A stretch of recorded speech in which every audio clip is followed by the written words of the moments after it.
Hebrew word of the day episode 2. இன்னைக்கு நாம் பார்க்க போகிற வார்த்தை மனம் திரும்புதல், ரெப்பெண்டன்ஸ். எபிரேய மொழியில் தெஷுவா. தெஷுவானா நாம் பொதுவாக சாரி சொல்வது, கில்ட்டாக ஃபீல் பண்ணுவது அல்லது பனிஷ்மெண்ட்டுக்கு பயப்படுவது அப்படின்னு தான் நினைக்கிறோம்.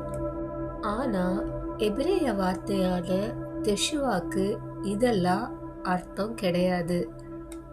நீ தவறி போன பாதையிலிருந்து உன் உண்மையான நல்ல நிலைக்கு திரும்புவது.